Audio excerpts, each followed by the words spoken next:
Now, let us start with X-ray diffraction. Let us start with X-ray diffraction. यहीं से हम लोग scattering भी देखेंगे, फिर हम लोग यहीं से कंसेप्ट स्टार्ट कर देंगे रेसिप्रोकल लैटिस का भी। फिर इसके बाद we will see some principles associated with scattering. Very important for the examination point of view.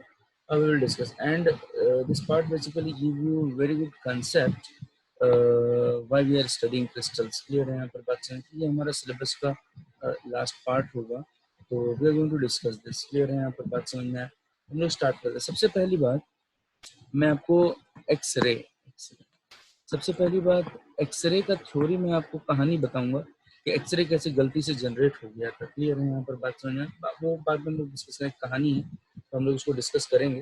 अभी फिलहाल मैं ये बोलना चाह रहा हूँ कि हम लोग जो इलेक्ट्रोमैग्नेटिक थ्योरी में पढ़ते हैं ईएम वेव्स में कई सारे वेव्स आते हैं, जिसमें एक वेव जो है एक्सरे है। ये बात आप ध्यान रखिए। क्लियर है यहाँ पर? एक्सरे को इस्तेमाल किया गया किसकी पढ़ाई में? क्रिस्टल की पढ़ाई में। बाकी औरों को क्यों नहीं इस्तेमाल किया गया, उसका जवाब मैं देता हूँ आपको। सबसे पहली बात, मुझे अगर आपको समझना है तो मुझे आपके अंदर उतरना पड़ेगा। तो अगर क्रिस्टल को अगर समझना है तो हम तो क्रिस्टल में उतर नहीं सकते, क्योंकि दो एटम के बीच का गैप इतना ज्यादा तो होगा नहीं कि हम घुस जाएं। तो उससे किसी को घुसाने की कोशिश की गई जिसका साइज इससे मैच कर जाए, और ये एक्सरे ही मिला जिसका साइज इससे मैच कर गया। क्लियर है यहाँ पर? तो इसका जो वेवलेंथ था very comparable to size of the atomic lattice. Clear है यहाँ पर बात समझ में? This was the very fundamental regarding. Clear है? Size of the spacing कह लीजिए between atomic lattice. Clear है यहाँ पर बात समझ में आया?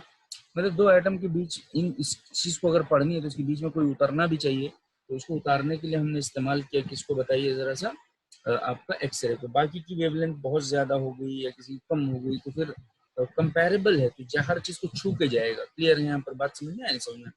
तो ये आपने जो है ध्यान रखना है। क्लियर है यहाँ पर? सिलेबस मैंने यहाँ पे लिख दिया है एक्सरे डिफ्रैक्शन का, और हम लोग शुरू यहाँ से कर रहे हैं। क्लियर है यहाँ पर बात समझ में? आगे चलते हैं ना। तो for example see, this is a crystal here that I am interested in the study. Clear है यहाँ पर? ये क्रिस्टल है और इसकी पढ़ाई जो है मैं करना चाहता हूँ। क्लियर है यहाँ पर? अब हम जो है यहाँ हमने एक एक्सरे का सोर्स रखा जिसका नाम हमने क्यू रखा है। अब ये सोर्स कहीं भी रेडिएट कर सकता है, लेकिन हम कहीं भी नहीं एक वक्त में नहीं देख सकते। हमारा दो ही आंख है, हम एक जगह देखेंगे, तो हमने एक लाइन ऑफ साइट बना लिया है कि हम इस तरफ को देखेंगे। क्लियर है यहाँ पर बात समझ में? एक्सरे तो यहाँ भी छूट सकता है, लेकिन I am not interested in this. Clear है यहाँ पर बात समझ में? इस वाले पॉइंट जो बिल्कुल क्रिस्टल का सेंटर है, इसको मैं ओ मान लेता हूँ, आप भी इसको ओ मान लीजिए। एक और पॉइंट मैंने चुना है क्रिस्टल के अंदर ही, इसका नाम जो है पी है, आप भी इसको पी कर दीजिए। ओ से लेके पी की दूरी जो है स्मॉल आर वेक्टर है। क्लियर है यहाँ पर बात समझ में है? क्यू से लेके जो है ओ तक की दूरी कैपिटल आर वेक्टर है। Please try to mark capital R vector. हम ये देखना चाह रहे हैं कि जो रे क्यू से पी तक पहुंची होगी उसका क्या हाल होगा। क्लियर है यहाँ पर बात समझ में है? आई hope you got the idea. अच्छा, ये ना ये जो सोर्स क्यों रखा गया है वो वेरी फार फ्रॉम क्रिस्टल रखा गया है, वेरी फार फ्रॉम क्रिस्टल। और ये कितनी दूर पर रखा गया? प्रैक्टिकल पर्पस के लिए इसको हम इंफिनिटी मानते हैं। इसका मतलब ये बात तय हो गया कि जो एक्सरे का सोर्स क्यों यहाँ रखा गया है वो बहुत इनफाइनाइट पे भी रखने से क्रिस्टल तक तो पहुंच रहा है। क्लियर है यहाँ पर? तो ईएम वेव्स के बारे में स्टेटमेंट ये होता है कि EM waves travel very large distances. I hope you got the idea. Clear है यहाँ पर बात समझ में आया? ट्रायंगल ऑफ वेक्टर एडिशन से देखिए, ये कैपिटल आर है, ये स्मॉल आर है, तो this distance will be capital R plus small R. Mark this distance. Clear है यहाँ पर बात समझ में आया? ये आप जो है मार्क कर लीजिए। अब मैं ये बोलना चाहता हूँ, हम लोग इलेक्ट्रोमैग्नेटिक थ्योरी में भी वापस मैं उस डायग्राम पे आऊंगा। ये पॉइंट चार्ज जब मान लीजिए, अब इससे सोर्स जो निकलेगा हर डायरेक्शन में फील्ड, तो वो एक स्फेरिकल वेव फ्रंट बनाता था, याद है आपको। लेकिन अगर बहुत दूर जाके देखेंगे तो इस तरह से हो जाएगा ये स्फीयर। और अगर इतना सा डिस्टेंस अगर मैं लूं तो ये स्फीयर नहीं है बल्कि एक लाइन की तरह बन जाएगा, मतलब एक प्लेन की तरह बन जाएगा। आपको ये बात समझ में भाई, बहुत बड़ा स्फीयर अगर ले लो और उसको ऐसे काट दो, इतना कट करो, तो एक प्लेन बन गया ना। तो इसका मतलब मैं अगर ये कंक्लूड करूं कि यहाँ से स्फीयर अगर निकल भी रहे हैं, अगर ये इनफाइनाइट डिस्टेंस है, ये तो ज्यादा ही होगा। तो इसका मतलब इनफाइनाइट में कंपैरिजन में इनफाइनाइट डिस्टेंस ही है, तो ये पहुंचते पहुंचते किस तरह के वेव फ्रंट्स बन जाएंगे बताइए जरा सा। प्लेनर वेव फ्रंट बन जाएंगे। इसका मतलब X-ray are the source of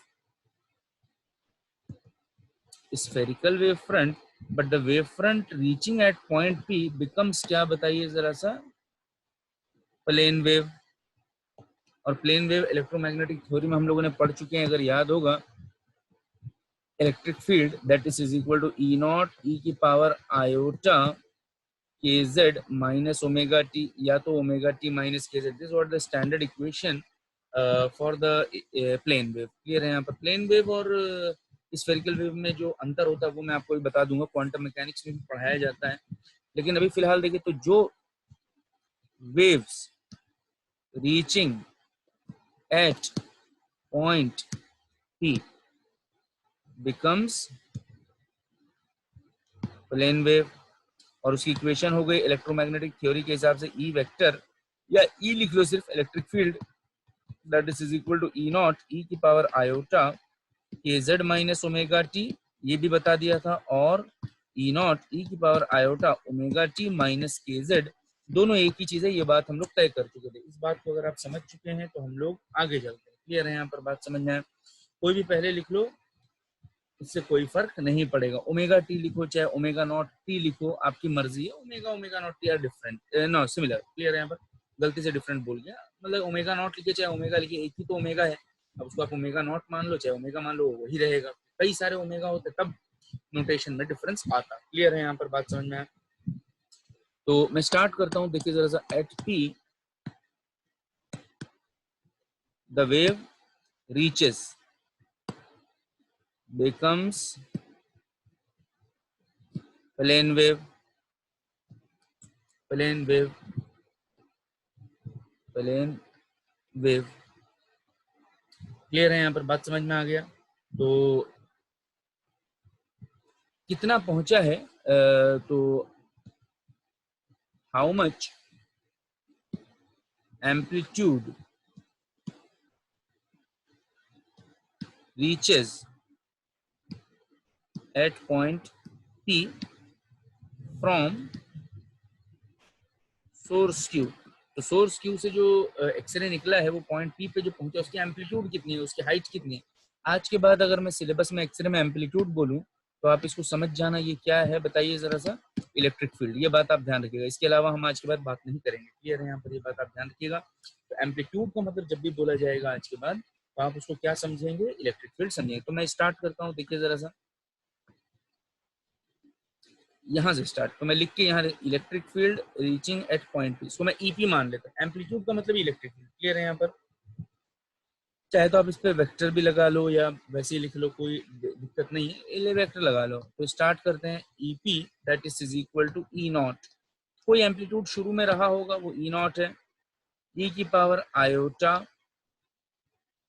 के, Z is the distance what's travelling, और यहाँ से पॉइंट P पे चलने के लिए डिस्टेंस कितना हुआ है, R plus R. So I am writing here R plus R vector minus omega naught T K Z minus Z, तो डिस्टेंस, और डिस्टेंस आज यहाँ पे आर प्लस आर है, माइनस ओमेगा टी और minus omega naught T, whatever you want you can write. Is it clear. और अच्छे से मैं लिखता हूँ, मैं अब इसको यहाँ लिख लेता हूँ, तो अब आपको ये समझ में आ गया होगा। E P that is equal to E naught E की पावर आयोटा के, जेड की जगह हम डिस्टेंस आर प्लस आर लिखेंगे, minus it is nothing but simply omega naught T. I hope you got the idea.